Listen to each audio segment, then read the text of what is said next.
Gentlemen, I'll ask you that question one more time. My audience, my beautiful Meet Magento audience, how are you feeling? We're almost there, we're almost there. Now I'm gonna ask that question one more time, but this time I want you to remember the amazing work that our AV team is doing, the amazing work that the video and photography team are doing, the amazing work that the Hard Rock team is doing, the amazing work that the Rave Media and the Meet Magento team are doing, the fact that Adobe has officially said they will be putting $1 million into Meet Magento, right? No, but I am not being held bound to that, okay? That was not me, right? And then I also want you to remember the love and amazing stuff that Ravi's gonna show you as he hands out drinks tonight at the party. And so with that, ladies and gentlemen, I ask one more time, ladies and gentlemen, how are you feeling? There we go, much, much better, y'all. So, raise your hands if you've seen me speak last year. Beautiful. Raise your hands if you have not seen me speak so far. A lot more of you that have not. I promise you that for those of you that have seen me speak last year, it is not the same exact talk. There are a few themes and echoes that we are going to pull from there. And for those of you that are seeing me speak for the first time, don't worry, you'll be able to follow along with everything that I'm going to share with you. And with that, before I start to explain who I am and what I'm going to talk about, I want to talk about the 2010s. Take yourself back for a moment. In the 2010s, there was a statement that became very famous and popular, which was that data is gold. See, it started off with relatively simple, fun ideas. For example, if I could fly a drone over a bunch of oil reserves, I can start to see how the oil levels begin to fluctuate. Based on that fluctuation, I can start to predict whether or not the price of oil will go up or down in the following coming months. And a lot of people started to make money off of this strategy. But then a few years later, we fast forward over, we realize that in e-commerce, this can also be even more powerful for us. Does anyone know this example of the pregnant girl for Target? A few of you do, right? A few of you are like, oh my God, yes, Chirag. But a few years ago, 2011, I believe it is, right? In 2011, a father, very angry, steps into a Target. In his hand is a flyer. He's screaming. He goes, where's the manager? Why are you sending my daughter, who is only in high school, sort of flyers about baby food and all these baby products that she can buy? Are you encouraging our children to get pregnant? At that point, the manager is like, I don't know what's going on. I'm so sorry, sir. Please give us this back, blah, blah, blah. A few sort of days later, they get back in contact, and the father goes, I actually apologize. Turns out my daughter is pregnant, but she didn't know how to tell me. And he goes, well, how did you predict this? Turns out, many years ago, Target realized that at a certain point in your pregnancy, as you start to go through the trimesters, your shopping habits change. You were suddenly buying a lot less alcohol. You're buying a lot more of bulk Q-tips and sort of baby oil. And if I can start to track those purchases, then I can create an index which will allow me to assess the probability of you being pregnant. And if you are, or at least I think you have a high certainty of being, I can then send you flyers and hopefully catch you early on in that user journey. We found that data can be incredibly powerful when we not only use it in order to sort of look at base numbers, but when we start using it to predict human behavior. This felt very extreme, and that was 2011, ladies and gentlemen. That was many years ago. Can you imagine what they know now about you? And with that, ladies and gentlemen, my name is Chirag, and I am the brand historian. I'll explain what that means in just a few moments, but the important thing to know about me is that I grew up in a small business family, which means that my crib was right at the store. My first toy, my dad's credit card machine. That adorable little kid up there, that's me getting my first sales quota of 5 dresses. I did 7 that day, ladies and gentlemen. You were supposed to clap, none of you did. I'm a little hurt. No, don't give me your pity claps now. What? Ravi, every time I ask you all the question, I just hear Ravi in the side going, yes, we're doing this, yes. But, ladies and gentlemen, now, fast forward many, many years later, see, I hated how inaccessible business education was. I started learning as much as I could, teaching it to nonprofits and small businesses. We had some of it go viral on social media, and since then, it's turned into its own full speaking career. And today, I am the most dynamic, engaging brand marketing speaker you will ever meet. Love you guys, thank you. For those of you that heard me speak last year, that sentence might make sense. For those of you that are hearing me speak for the first time, my friends, trust me, because that sentence, as audacious and as weird as it sounds for a guy to make of himself, is he full of himself? I am. Have you seen me? Right? But, no, it means something, and we're going to come back to it in just a few moments. How's everyone? How's my tone, my pace, my energy? How's everyone feeling so far? We're good? Okay. So, what does it mean to be a brand historian? To be a brand historian means that I spend a lot of time looking at old newspapers, essentially. But I have studied the last 500 years of branding in order to understand what the next, hopefully, decade or two might look like. I wish I could predict even further than that, but I don't really think anyone can right now. Now, what I have learned across that entire journey is that regardless of the scale or the size at which you are operating, the industry you are operating in, the brands that have stood the test of time have all learned to do one very important thing. And we'll talk about what that is in just a few moments.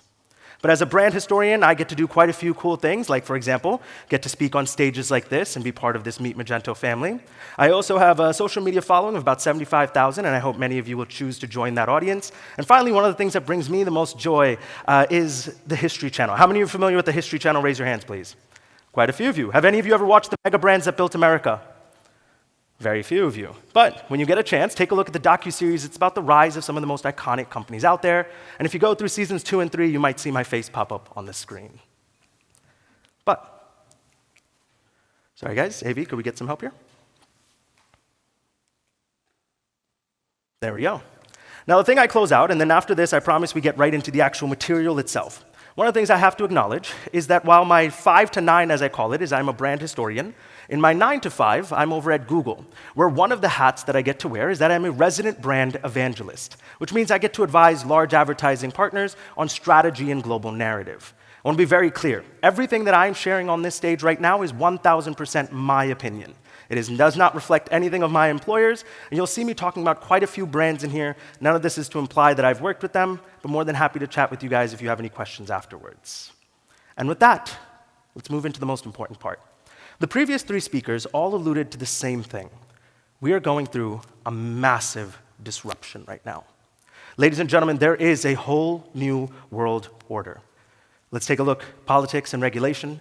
Entire geopolitical alliances are being written as we speak right now. And many sort of spaces like the EU are starting to put out a ton of regulation around AI and all the emerging technology. Of course, everyone remembers the sort of debacle that was GDPR. In addition to that, we're also starting to see that consumers are starting to shift. For example, here in the US, we're noticing the emergence of what we call the K economy, where the poorer are starting to spend less and less money or looking for bargain items. So I'm less likely to buy the Starbucks coffee, more likely to buy the Kirkland or the Costco brand coffee. But then we're also seeing that the rich, however, are starting to spend a lot more money on things like, sorry if we go back here, on travel, you'll see in the top right-hand corner, or on bags. How do we tackle both economies? And then finally, we're starting to see, of course, changes in technology. AI, headless commerce, voice search, all of these things coming at you constantly. Ladies and gentlemen, the world order is shifting, and you are being left behind. Or are you? Raise your hands if in the last 6 months you've felt overwhelmed with how quickly the world and technology is shifting. Please raise your hands. A few of you, brave.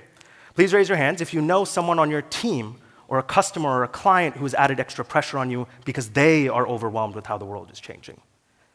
A lot more of you raising your hands now. Let's take a look at AI for an example. I'm not going to touch the politics or the consumer side just yet, but if we take apart sort of the AI and the technology shift that is happening, I've heard quite often people say analogies like, oh, AI is like the steam engine, or AI is like the printing press. Right as soon as those technologies came out, people got democratized, and it opened up a whole new economy, and people were able to do a lot more work, so we shouldn't be that worried and stressed out about AI. But the reality is, no, it's not. Because the printing press and the steam engine, what they did is they took an existing world in which we were shipping things across the world anyways. We were shipping things across the country anyways. But the steam engine made it more effective, more efficient, and democratized access so that more of us could do it. But it didn't change the world we were living in. No, the world still stayed the same. It was still shipping. Instead, I would think of AI, ironically, more like the introduction of the internet. That's what the AI world feels like right now. Constant features coming out, massive valuations, a bunch of hype, people running after everything, companies buying up entire nuclear reactors in order to power what they're doing, right? What happened after the internet stabilized is that we had an entirely brand new world, ecosystem, an entire new economy that had been developed. And that is what AI is going to do, if it ever gets to that point. See, in my last 500 years of studying history and brand, what I've found is that for any new emerging technology to really take off, the metaverse, cryptocurrency, blockchain, internet, any of these technologies, some of them, of course, the internet, very successful, VR and AR, not so much right now, right? Because you have to have the alignment of three major factors. The first one being power and energy, and I call these the three Ps. We need to be able to power this stuff. And right now, what you're seeing with AI specifically is, like I mentioned before, companies are buying entire nuclear reactors. And when we read those headlines, we're often freaked out. We're like, wow, this is moving so quickly. Why are we not keeping up? But the reality is, most of these nuclear reactors don't come fully live until 2035. So there's time. There's a lot of headlines, but there's still time. The second thing is politics and regulation. We're already starting to see the emergence of hodgepodge regulation all across the US and, of course, all around the world. And finally, people. Ladies and gentlemen, in order for this ecosystem to survive, for AI to genuinely become what we are all thinking is going to be this massive sort of disruption to our lives and this complete new paradigm shift for us, power, politics have to come together, but most importantly, people. My prediction right now, and this is my personal opinion, Chirag's prediction, is in 10 years, there will be entire companies whose entire value proposition, the thing that makes them unique, is that they are 100% human, or that they are human first. Yeah. In fact, you know how we put these little tags on our websites, right? We're carbon neutral, we're eco-friendly? We'll start to see human first, human-only supply chain. There'll be entire organizations at companies like BCG, Bain, McKinsey, whose entire role is just going to be to validate and make sure that they're auditing you correctly for that claim. This idea that AI is going to take over everything, AI is a phenomenal tool. It's a beautiful tool. But this idea that it's going to take over, is very dependent on us allowing it to take over. Now, the internet was able to get all three of these to work. Since then, there has not been a single mass technology adoption that we have seen. Cryptocurrency, Bitcoin, obviously AR, VR, right? Because I can solve the first two, that last one is the most difficult. And I often give the example. I had a bunch of buddies early on in the cryptocurrency space and Bitcoin and all who were like, Chirag, this is going to replace the dollar. This is going to replace the dollar. The dollar has no chance here. And I go, that's because you are at the forefront of this. But try telling my 65-year-old father that it is time to ditch the green dollar that the US government tells him is accepted in every bank and to start using cryptocurrency instead. There's a fundamental divide there. We're at the forefront of everything, and so everything feels imminent for us. That isn't necessarily the case, my friends. See, what happens is, because of the 2010s, we fell in love with the idea of data. The more I can learn, the more variables I can put into my equation, the more control I can have on the outcome. The more I can learn about my user, the more likely I am to be able to move them into a specific sort of purchasing journey. But in reality, what that does is it just creates more confusion for us. Oh, my model worked yesterday, it worked last quarter, it's not working this quarter, and instead of in that moment us taking a look at the model or the equation, we simply assume I must not have enough data, I may need another variable.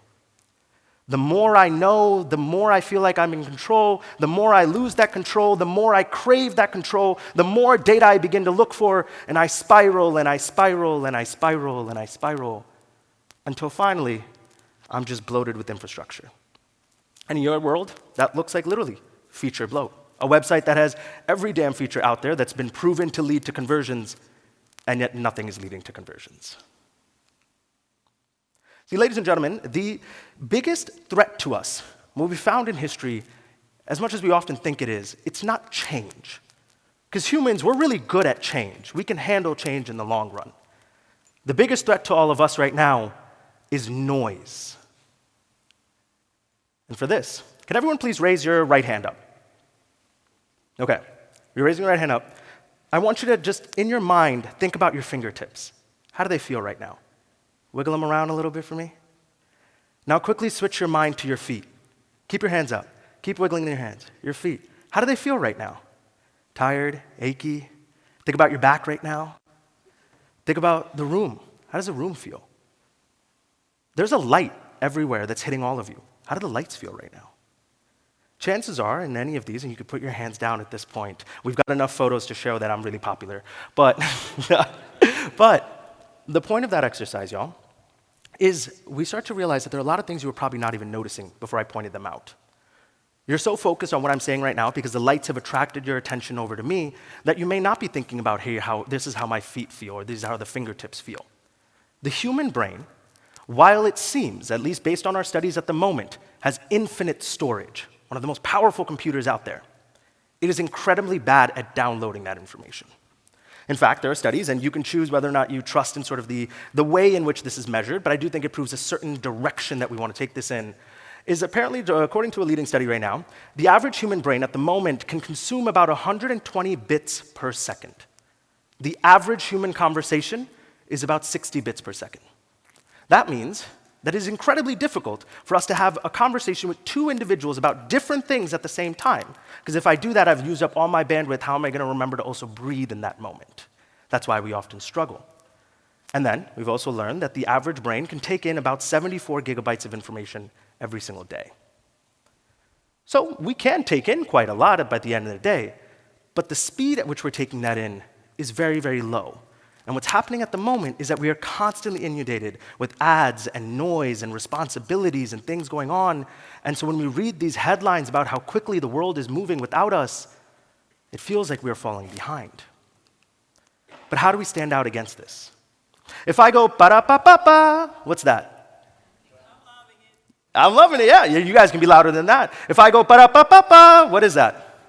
McDonald's. What color is the Tiffany box? Red Bull gives you what? Energy. Well, energy, debatable. It gives me the runs. But it definitely gives you wings, right? Something's flying, right? What happens in blank stays in blank. Vegas. These are simple little terms. Simple language that has stood out against the noise. I've tried feeding you millions as an advertiser, millions of slogans, millions of ideas, and somehow you will always remember what happens in Vegas stays in Vegas, but you can't remember that new feature I just launched and what that feature is supposed to do. So for some reason, that message has been able to permeate or has been able to pierce through the noise. But the message about my features and the newest technology and the things I can do for you has not.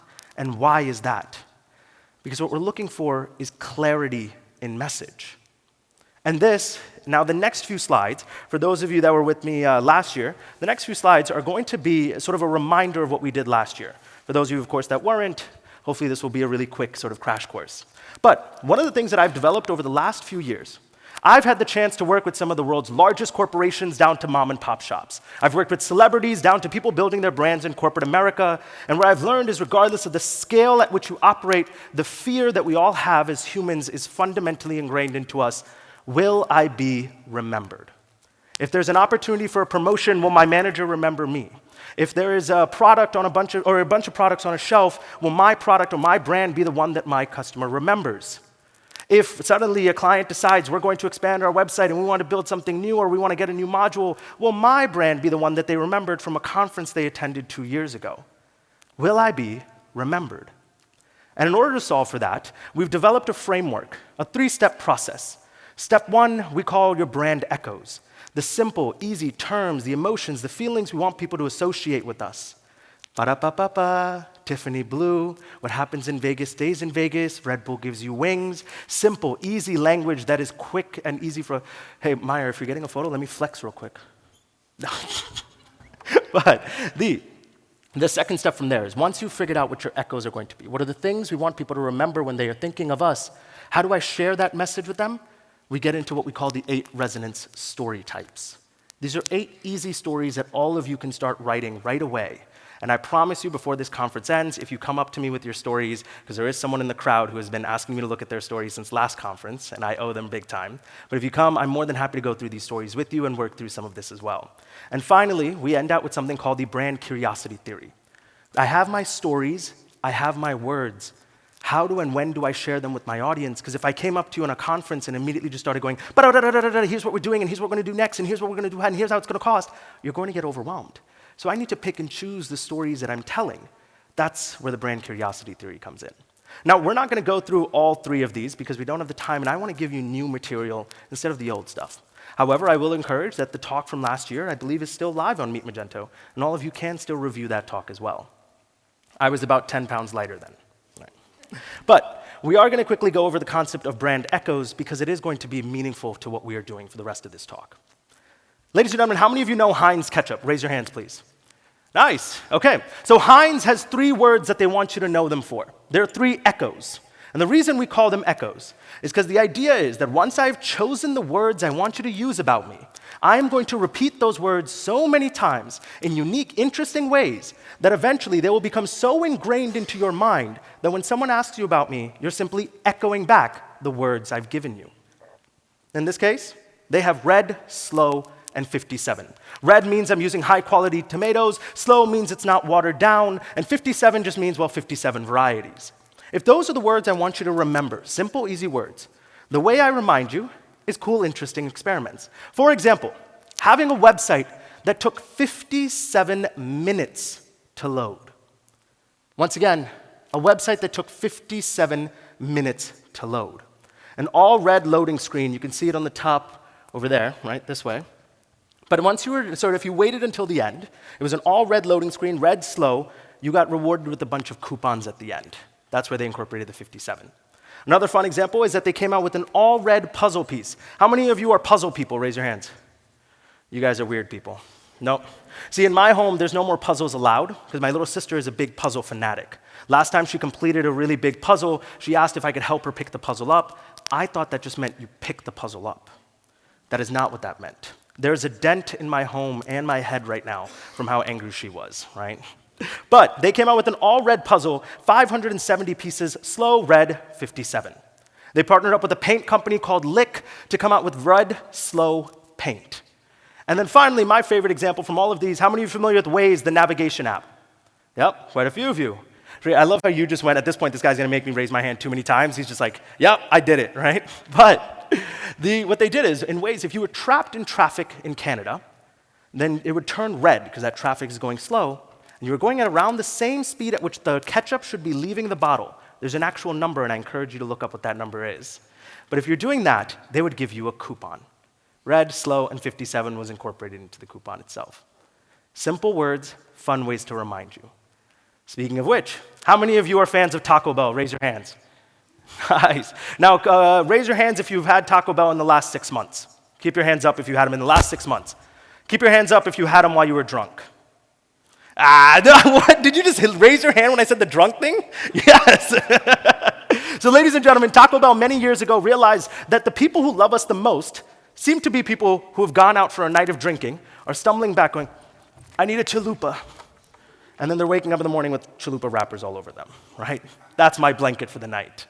Now, most brands would be a little worried about this. They'd say, oh my God, we can't control this audience. What should we do? And so instead, they said, no, let's lean into this. See, Taco Bell's echoes, the words they want you to use are live más, live life to its fullest extent, essentially. And so what they've done is they came out with a resort, a Taco Bell resort. It had a pool with floaties that were shaped like the hot sauce packets, and up there you can see the bed with the hot sauce packets on it as well. Unfortunately, they closed it during the pandemic, and they haven't reopened since, but the entire idea was come, party, have fun, drink, Taco Bell. And then they also opened up their own retirement home, ladies and gentlemen. Yes, Taco Bell has its own retirement home. It's an early retirement home. The intention is don't come when you're 65, come when you're much younger, and spend time doing the things you would normally do if you were retiring, such as a shuffleboard or pickleball or golf karting, golfing, and all that kind of fun stuff. And then use that as a moment to reflect. Is this what I'm waiting for? Or can I live life to its fullest right now? And then you drink, you party, eat Taco Bell. And then finally, one of my favorite examples, you're going to see it up here, is the suitcases. They partnered up with a company called Calpac in order to come out with these hot sauce-themed suitcases all about encouraging people to go and travel. My Meet Magento family, I have one ask of you for this entire presentation. If you see one of these at an airport, take a photo. Take a photo and send it to me, please. I have not been able to locate them yet, but I would die if I saw it in person. Going from there, how many of you have a MasterCard credit card? Raise your hands. Quite a few. Have you ever bitten your credit card? Why are you looking at me? I'm crazy. I'm the one on the stage. I'm the one getting paid to speak. I'm not crazy, right? Ladies and gentlemen, you've never taken your MasterCard credit card and just went, did you know they have a taste? Yeah, MasterCard has a taste. They have a smell. See, many years ago, MasterCard decided we can't simply market to people in one realm, digital ads or TV ads. Like, that's too two-dimensional. What would our brand actually feel like? American Express has a brand you can feel. I walk into an American Express lounge, I can smell that, I can feel that. I know what the American Express experience is supposed to look and feel like to me. And so what they decided to do is they worked with the chef in order to come out with their own custom flavor, the official flavor of MasterCard, which are those macaroons you see up there. The second thing they did is they worked with a scent sommelier to come out with their own scent. Now, they don't expect that you're going to take the MasterCard scent before you go on a date and be like, yeah, I got to spray this on me. But as an experiment in simply understanding how do we want to come across to the world, it still stands out. It pierces the noise. And finally, they worked with a team of in-house artists in order to come out with their official soundtrack. Now, this noise, doo-doom, what is that? Netflix, nice, right? Quite a few of you got that. Well, MasterCard told me a little while back, one of their marketing directors, he goes, Chirag, I want to get to the point where anywhere in the world, when you go to swipe your MasterCard, you should be able to hear a sound, and people should be able to associate that, oh, that guy has a MasterCard. This is how brands are starting to think. Now we'll look at websites. Sometimes your echoes can be simple, fun language, and your marketing is finding unique ways to remind people. Sometimes it can just be an experiment in sort of extreme brand experience. But sometimes it can just be a continuation of what has always been before. McMaster Car, is anyone familiar with this brand before? A few of you, right? So they're very famous for decades now, having this really thick, beautiful catalog book they would send out to you. Mainly black and white with a few sort of green accents coming up. Now, they had to modernize that. They had to now go onto e-commerce. So what do they do at that point? Instead of coming out with a really fancy website, because they were like, that's going to disrupt the experience for our customers, what they know us as is a simple no-frills people. This is our catalog. This is the piece. You want this piece? Give us a call. We'll send it out to you the same day. So their entire website design looks just like the catalog itself. They would go on to win many awards throughout the 2010s, I believe it was, for customer satisfaction, for brand recognition, and for the simply and the use of their website. And for their users, they love this. And then a good example is Langshop. Are the Langshop people here? Can you raise your hands? Where are you guys? The Langshop in general, right? So Langshop, right, is a great example of sort of as I was looking through some of the sponsors to see, okay, is anyone actually following some of the advice that I've been giving? Langshop seems like a really good one. Very clear language. No complex integration language, no technical jargon. Really clear, translate your store in minutes. I know exactly what they're trying to do, and if someone were to ask me, hey, Chirag, what does that company do? Oh, they translate your store in minutes. Simple, easy language that can be repeated over and over again. Ladies and gentlemen, despite everything that you are doing, the years of work that you are putting into your companies and your organizations, the reality is that everything you have ever done will be condensed down into simply a few words. When someone says, hey, what do you think of XYZ company? They're essentially going to say, here's who they are, here's what they do, here's what I think about them, and then maybe some next step. Oh, I can connect you, or here, you can go reach out to them this way. Of those sentences, the really ones that you can actually control are here's who they are and here's what they do. Your entire brand, your entire narrative, all the work you have ever done is to be condensed down into simply a few words across 2 sentences. Shouldn't those words be yours? And so the first challenge that I'm going to put out to you, all of you, as we go into the next part, and this is where we're going to end a lot of what we had talked about from last year's, and if you are all interested in sort of the experimentation of how this moves forward from there, make sure to check out last year's talk. But the things I want you to keep in mind, because they're going to help us for the rest of the talk, keep your words incredibly simple. Ravi, what car do you drive? Tesla Model X. I love how you didn't go for the Ferrari we all saw in the driveway yesterday, right? No. So Tesla Model X. Why? What do you like about the car? The tech part of it, the ease and convenience part of it, the FSD part of it. Nice. So the tech, the ease of, okay, nice. How about you, sir? What car do you drive? Acura. Why? It's dependable. Dependable. Notice how both of these individuals on complete opposite spectrums of the tech sphere and the car industry, and by the way, it just happened to happen that way, luckily for me, neither of them went, oh, this many X horsepower, or leather interior seats, or full 4-wheel drive suspension, or built tough. None of those things. They went with simple, plain language. I was advising a luxury car company recently, and they were sharing a lot of their marketing materials, and I realized that they thought that the sale happens in the dealership. That's not the case. By the time I've gotten to the dealership, chances are I'm already convinced that I'm going to buy a car from you. I may not know the exact model or type, but you're going to help me figure that part out. Because the actual sale, where it happened, was in my living room when my cousin pulled up with this new car, and I asked him, hey, what do you think of your car? And the language he used in that moment was not what was on our sales sort of materials. It's not the stuff that these car companies have on their websites. It's the simple, basic language. I like it, I don't like it, it's comfortable, it's dependable, it's got cool tech. None of the actual marketing materials. The goal is, let's find simple, easy words that we know people are more likely to repeat. We're going to take those words and we're going to put them everywhere we possibly can. On our website, on LinkedIn, on the signature bio of every individual in our company, so that that word is showing up over and over and over and over and over again, to the point where you're nauseated, you're exhausted by that word. But the reality is, for your audience, you are merely a moment in their day. And our audiences have a million things coming at them all the time. Their own stress, their own fears, their own sort of ambitions. So for them to try to remember what it is that you and your company are doing, or you and your organization are doing, is incredibly difficult. And finally, I want you to keep it audited. One thing I always do when someone brings me in is I say, okay, cool, give me every marketing material you have, and I'm going to run it through a word cloud generator. Everyone familiar with word cloud generators? Yep, right? As the more times that a word pops up, the bigger that word becomes. Well, if I should be able to tell you, Netflix, there we go. How are we doing, guys? Good? Amazing, okay. Energy-wise, how's everyone doing in the moment? Good? Okay, so the last thing is, I put it in a word cloud generator. I should be able to tell you what your echoes are without you and I ever speaking a word to each other. And if those words aren't matching the words you want people to use about your company, and actually do this, take your LinkedIn, take your company website, put them all in a word cloud generator, then you've got work to do. Now, what we would normally do, and this is where we veer off from last year's talk, is that we would take those words and we would try to fit them into 8 different story types.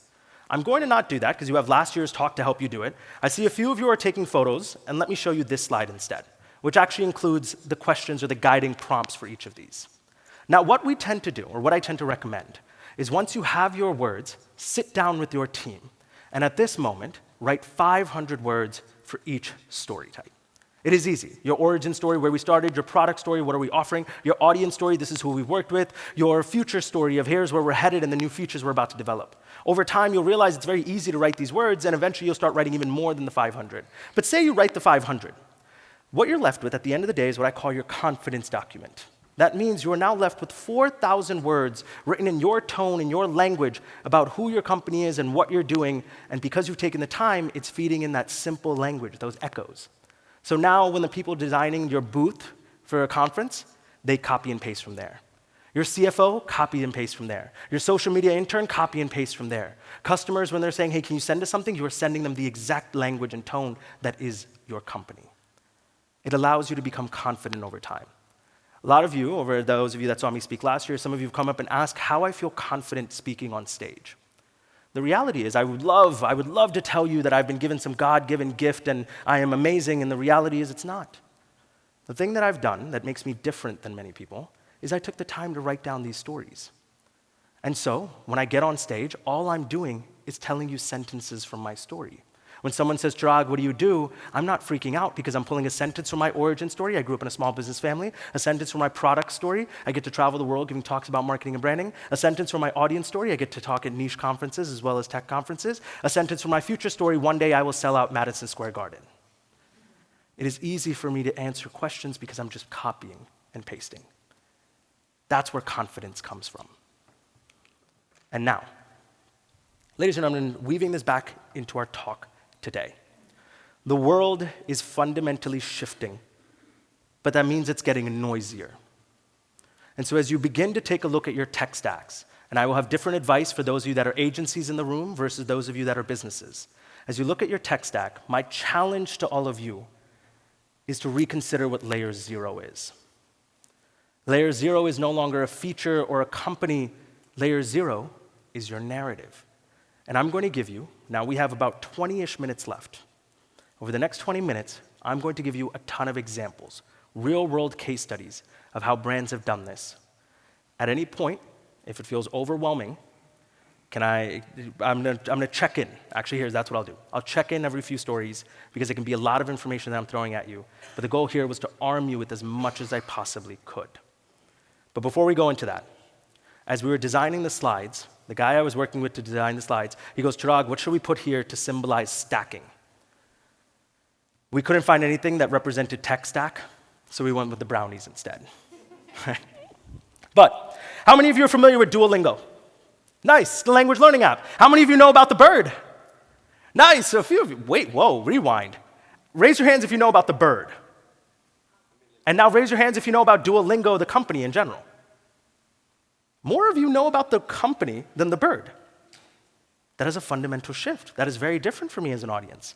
But the bird that I'm talking about, that bird that you see up there, right?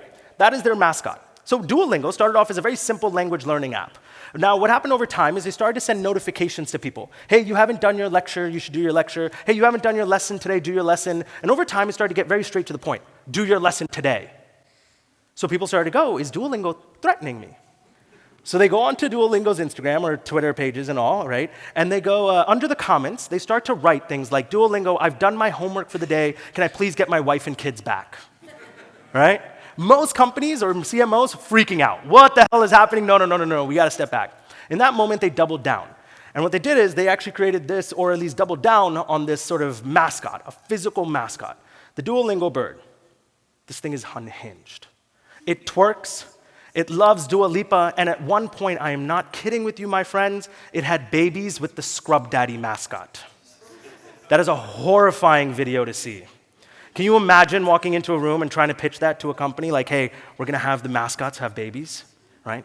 But what it did is it created what we call your mythos stories, the myths, the legends around your brand that allow people to feel like they're part of something bigger than just your product.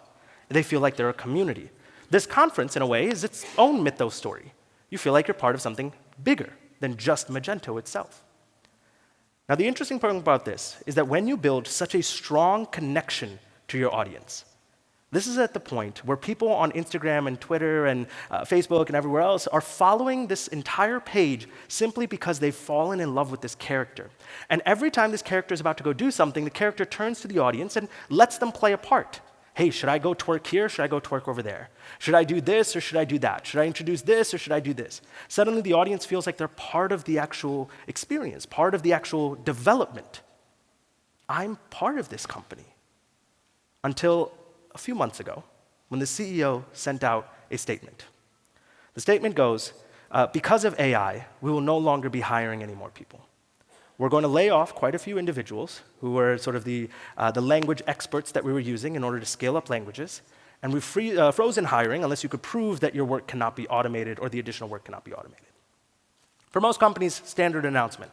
Shouldn't really make a huge difference, right? No one really thought this was going to happen, like nothing major was going to happen. Next day, all of a sudden, the comments on every video are turning extremely dark. An audience that loved us yesterday, that drove conversions for us, that became brand ambassadors for us, is now suddenly turning on us. They're angry with us. What is happening here? The issue was not the adoption of AI, ladies and gentlemen. It was that when he introduced the adoption of AI, it was done in direct conflict with their original brand narrative. The story I've told you over the last few years is that you are a part of my company, that we are together, that Duolingo is a fun, happy place, and at the end of the day, yes, that weird mascot thing that scares me, that is a costume. There is a human being behind that costume, and you are reflecting and connecting with the fact that how human and funny we are making this, and now all of a sudden I've told you that we are going to instead go down the robotic route instead. It's a disconnect, so it felt weird for them. To this day, they've continued to have a lot of flack for this, and we'll see what they do next. So, if you simply blindly adopt technology, you run into the struggle of Duolingo, where that technology can be at odds with the story that you've been telling, and so it feels jarring, it feels disruptive, it feels scary. Sometimes that could mean, well, let's go full tech. Everyone familiar with Amazon Go, right? Amazon tried to open their own grocery stores alongside with the Whole Food stores that they had. You doing okay? Awesome.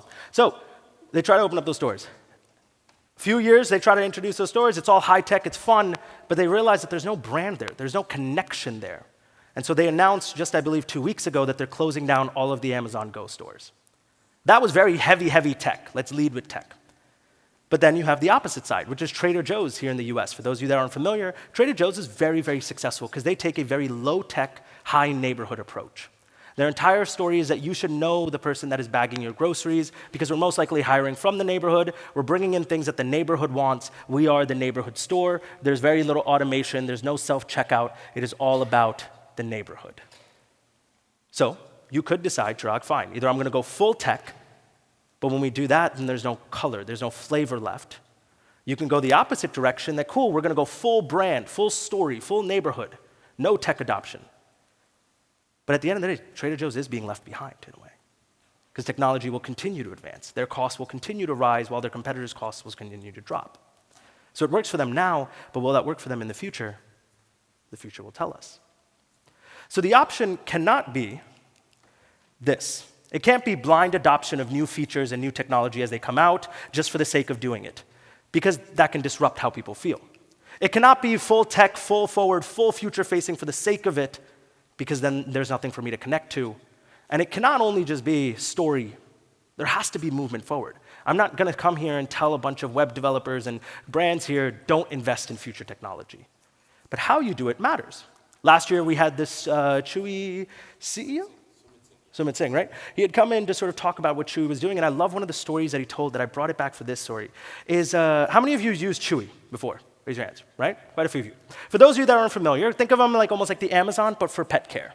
So anything you want to buy for your pets, you can order from them. Now, what they started to do is many years ago, Amazon and Petco, at the time, they realized like automation and technology are going to be the cornerstone of our offering. So for example, you have Amazon being very, very open about the fact that, I believe it's Rufus, they call it, Rufus AI, their little AI agent. And they make it very clear, this is powered by AI. This is technology at its forefront. My job is not to make you feel necessarily happy or good or excited. My job is to make you feel satisfied. Here's the product you wanted, here's the price you wanted it for, and here's how quickly I can get it to you. Chewy went the opposite direction. They still adopted automation and AI and all this new technology, but as a bottom layer in order to power the humanity. And what that means is, say if you ordered a bunch of Chew toys. When you go and create your account on Chewy's website, one of the things they ask you to do is they ask you to upload a photo of your pet. If you choose not to do so later on, if you call customer service because you're complaining about something, their reps are trained to be able to ask you, hey, what kind of pet do you have? What kind of animal do you have? Then you order something from us, and all of a sudden that shows up at your house. You open up the package, the Chew toy you put to the side, the leash you put to the side, and then you pull out a water painting or a watercolor painting. It's of your pet. People at that moment start to actually call in and say, hey, I didn't pay for this, or this is extra that it's come in. Only for Chewy to go, no, we send 5,000 of those out every week. And we just choose random customers to send them out to. Consider it a gift from us. Go ahead and hang it on your fridge. So in between the photo of my kids, in between my wedding photos of my family, reminders of everything that need to be done, is a little photo from Chewy of my pet. Suddenly I feel like Chewy's part of my family. So when Chewy messes up in the future, misses the wrong order, it's delayed, I'm not calling a company. I'm calling the guys that sent me a painting. I'm calling the guys that when my pet passed away, the previous one, they sent me flowers. So it's not that they're not using automation, that they're not using the most forward-facing tech, that they're not using AI to identify who and how to help. But that last step, when it finally gets to the consumer, the story they are telling is that we are tech-driven, but humanity first. So it can be the adoption of tech with then a human story on top. Or you can instead choose, let's not overhaul everything, and let's simply focus on one problem. And a good example here is Domino's. Many years ago, Domino's realized, yes, we need to improve the quality of our pizzas, invested a ton of money into doing so, and then they realized they were hitting a wall. Better pizza is not going to make you love me as Domino's. What's going to make you love me at Domino's is if I can solve for the other issues that you're having. For example, waiting for my delivery driver to show up. And so they invested technology or money into building out the pizza tracker. Suddenly now you can see from the moment you've placed your order, whether the dough is being kneaded, whether it's put in the oven, how quickly it's going to be coming to you, and you can track the entire thing. It could take longer than it takes Pizza Hut to do it. It could take longer than it takes Papa John's to do it. But it doesn't matter because I can pay attention and track it. And the same thing happens with us in Uber. So in this case, Instead of going, hey, let's invest in tech across the entire company, it goes, let's first identify a user pain point and simply solve for that part first. Let us stand out that way from our competitors, as opposed to just keeping up with everything else that they are doing in that moment. And for that, I saw that parcel tracker. This was a really clean one as well.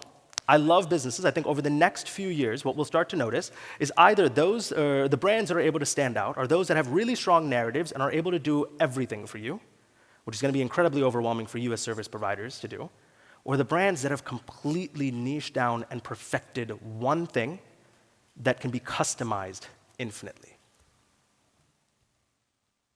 Now, my advice to the brands in the room is take a moment and simply breathe.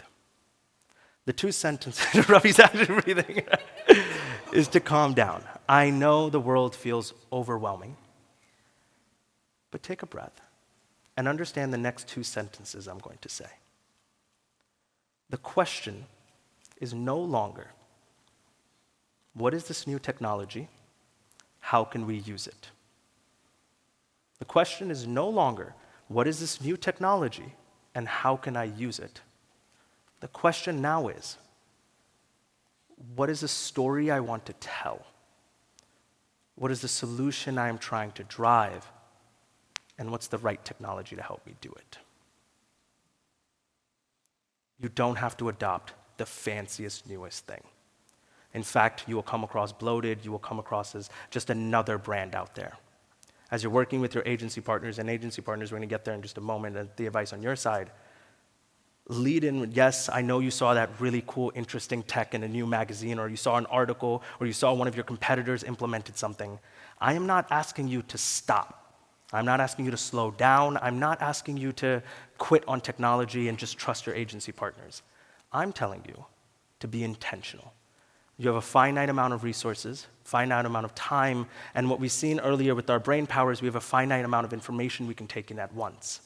Knowing that, I'm asking you to be intentional about which features, which technologies, which politics, which societal changes you are choosing to follow along with. And a good example here is Starbucks. How's everyone's energy levels right now? Feeling good? Good? We're in the last about 12-minute stretch. Are you going to go with me for this? And then I promise I'll let you go for lunch. I don't feel that convinced. Once again, ladies and gentlemen, will you give me 12 more minutes? There we go. So, for brands, Starbucks is a really good example. Now, in 2008, when Howard Schultz came back to Starbucks, by the way, actually, you know what? Here's the most important thing I can say in this talk at all. If you ever see the words, Howard Schultz returns to Starbucks, take all your money out of the stock market. We're going into a depression right after that. This man, and that is not financial advice, by the way, right? But what I have noticed, if there's one thing while I have studied history, is that any time Starbucks brings Howard Schultz back, the next year we go into some sort of recession. Because somehow this man just knows, this is happening, right? But every time he comes back, or when the new CEO, Brian Nichols, he's being lauded having one of the highest pay packages out there in the world right now. He gets to use the company jet for personal travel, a lot of cool perks, and what he's doing is working. But what he's doing is not new. It's just the Howard Schultz playbook, which is every time Starbucks gets a little too big, they have a ton of really cool features, but then all of a sudden people start to realize coffee's really expensive. I can make coffee at home. I don't need Starbucks, right? So people stop coming into the stores. At that point, 2008, Howard Schultz comes in, and the first thing he does on the job is he decides, hey, we have really fancy espresso machines. Throw those away. Hey, we've started to offer breakfast sandwiches. We're not going to do that anymore. The whole reason was because the story that Starbucks is trying to tell is not that you are getting a cup of coffee from us. It is that Starbucks is meant to be a community space. There's something called the third place theory. We have places where we are really productive, like work. We have places where we're really relaxed and creative, like home. Third spaces are in the middle, where they allow us to interact with people. That's why so many startup ideas begin with, we were in a cafe, we were in a bar. Starbucks' entire idea is, I may not be able to sell you that cup of coffee the moment you walk in, but you're going to spend so much time sitting there with us, doing work or doing something, that you'll eventually buy that cup of coffee. And you'll continue to come back to us because we feel like a safe space. So what that big espresso machine that all our partners and competitors got, so we ended up getting it as well, tech adoption because our competitors are doing it, that blocked you from seeing the barista as they were making your drink. So suddenly now it doesn't seem as magical or as cool. You're no longer asking your barista, hey, why do you foam it that way? You're just ordering and then picking up.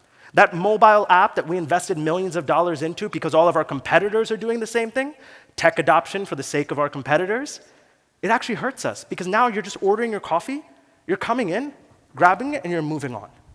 You're not saying hi to the barista. You're not giving us a chance to win your trust. And so let's stop focusing so much on that. Let's section that off. And so, the breakfast sandwiches. Yes, all our competitors are offering breakfast sandwiches. Adoption for the sake of our competitors, again. But when you walk in, you no longer smell that coffee smell that made us unique and special. And so they got rid of the breakfast sandwiches and reverse engineered them so that they can get rid of a lot of the smell. That makes me a little scared as to what's in it, though, right? But the entire idea was, it's not don't invest in new technologies. It's choose which technologies to invest in that feed into our story. If our story is not that we are a fast, convenient coffee cup, but it is instead a place where you should spend time, then let's take the millions of dollars we were investing in those big espresso machines and instead invest them in training our baristas to just become faster and really conversational. Let's train them to do things like misspell your name on a coffee cup, because you're more likely to relate to that. Or, instead of investing in the breakfast sandwiches the way that we had them before, or as much into the app, why don't we invest in small things like free Wi-Fi and wireless charging and more seating and more comfortable chairs? Because that is the technology that is going to let us continue to build the story we are trying to tell. Another good example is Sephora. Sephora many years ago came out with their AR or artificial reality, virtual reality or so, the augmented, that is the word, right? I thought Ravi was no help, because I looked at Ravi and I was like, artificial? And he's like, yeah, right? But the augmented reality, right? So the idea was, hey, you can try on different lipstick shades. There was one company, I'm blanking on the name, it was like Moby something. Moby? Anyone know what this company was? It wasn't Morphe. It was Morbi.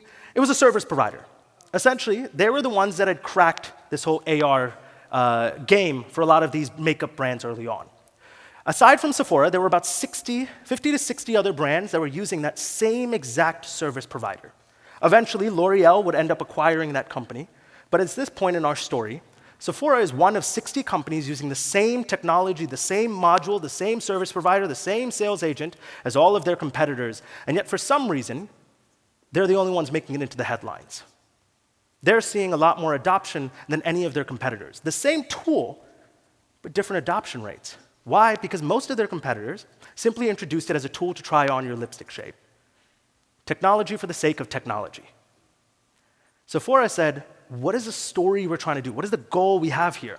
And the goal is that when people come into the Sephora store, when they're coming in, they looked at their users, they realized they're not just buying the thing they already know. They're experimenting. They're trying new things on. They're asking our sales associates, hey, how do I use this? Or I'm kind of scared to use this. Can you help me do this right now? Can I do a makeover right now here with you? So what we want, that is the Sephora experience. I'm not just selling you makeup. Any of these companies can do it.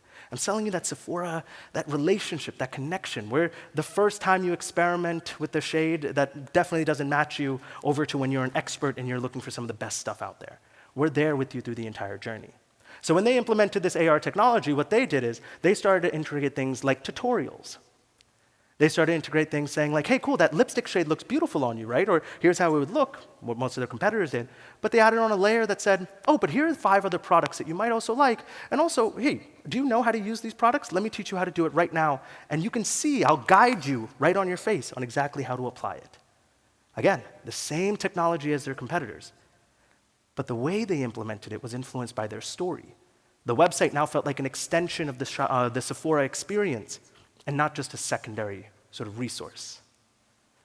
Which then brings us over to agencies. So brands, my guess to you is become incredibly clear about the story you are looking to tell. That is how you walk into a meeting to be effective with your agencies over the next decade. Agencies, I am not telling you to stop building out things. Continue to build out modules, continue to pay attention to some of the emerging technology. But when you are going into these conversations, and I was talking to someone yesterday, I'm not going to take their name at the moment, mainly because I can't remember the name right now, but he goes, Chirag, one of the cool things that we saw is one of our competitors has a really good relationship with a very specific warehouse fulfillment center, or like a service. And so every one of their clients, we share a few clients, they keep sort of pushing that product onto them because it works for everyone else, and we have such a good connection, you should do it as well. And he goes, but it doesn't. It makes no sense for my client. My client is wasting money on this, but because this agency keeps telling them, well, oh, all your competitors are using this, and this is all the stuff I offer, I need you to activate everything I am offering you. Continue to build the toolbox, but let's take a look at Nike for a second. Anyone familiar with Nike Studio 23? Very few people, right? Well, nice, okay. So many years ago, Nike realized, hey, our app is doing really cool. Like, app might be the new way to go, right? That's how we get people get really excited about new shoes that are dropping. That's how we can get them to go rush over to buy those shoes. But the thing is, if we introduce this new technology into our ecosystem at this moment and integrate it across everything, which is what most people are doing with all the new emerging technology that comes out, you take one course on it, and suddenly now you're putting it everywhere you can possibly put it. Instead, they said, let's acquire the company that we're really interested in, which was this, well, at the time it was under Virgin Atlantic, but we're going to acquire this company, we're going to name it Studio 23 New York City, and we're going to allow it to exist outside of the typical Nike ecosystem, which means it doesn't have to wait to get approval from VPs for any changes. They can operate and move as fast as they want, but they are limited only to the app that they are building.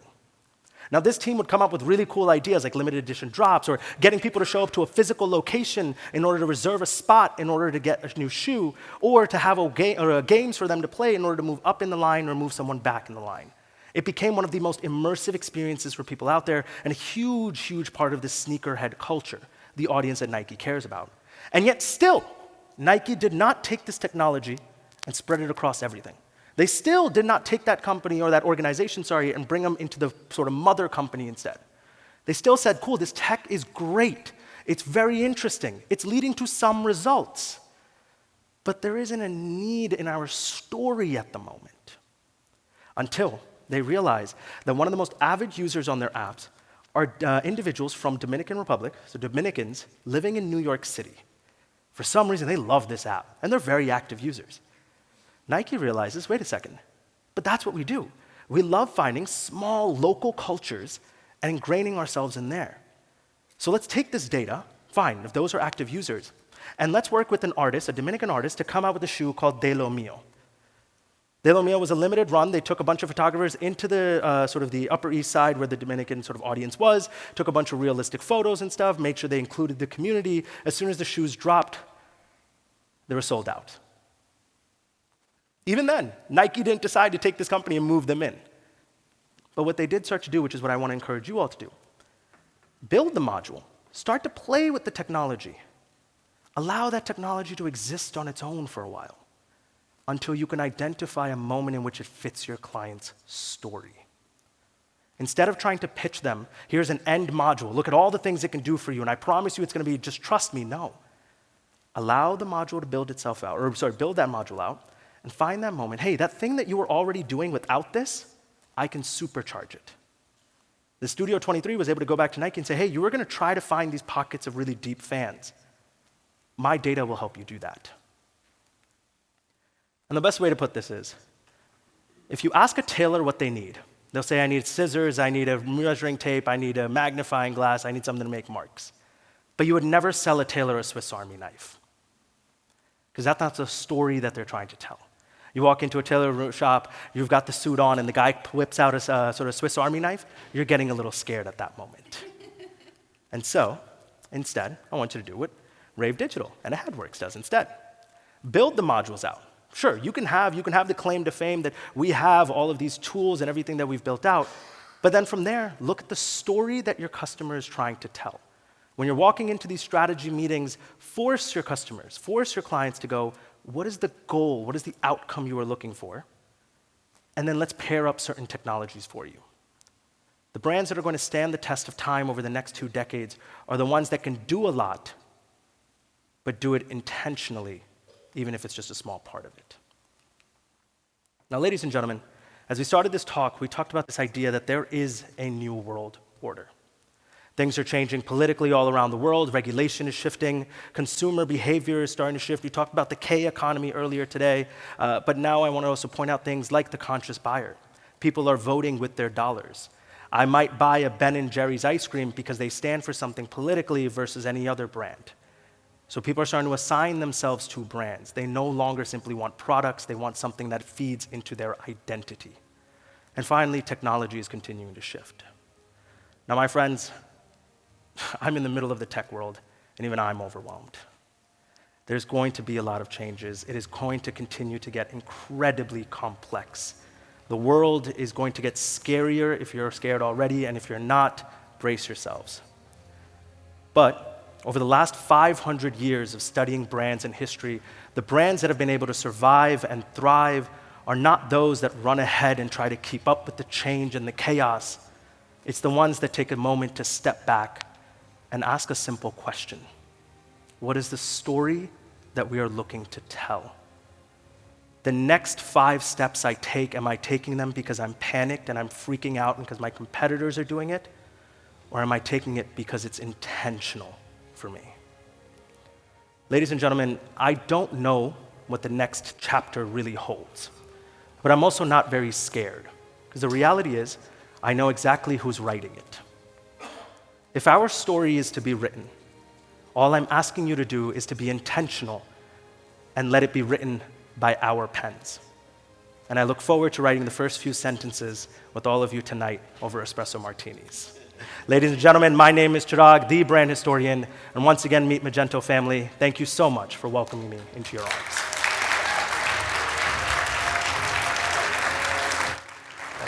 Thank you. Appreciate it. Thank you so much. Thank you. And please, a quick round of applause for the AV team one more time. The media team in the back. The Meet Magento audience as well, of course. Okay. And with that, if we could please cut the music. Now I get to say one of the best sentences anyone can ever say at a conference. Ladies and gentlemen, coffee break and food will be right outside for you, please. But thank you so much. I'll be here all throughout the rest of the conference. More than happy to chat with all of you and work through any of the sort of branding and marketing problems you might be having. But thank you, y'all.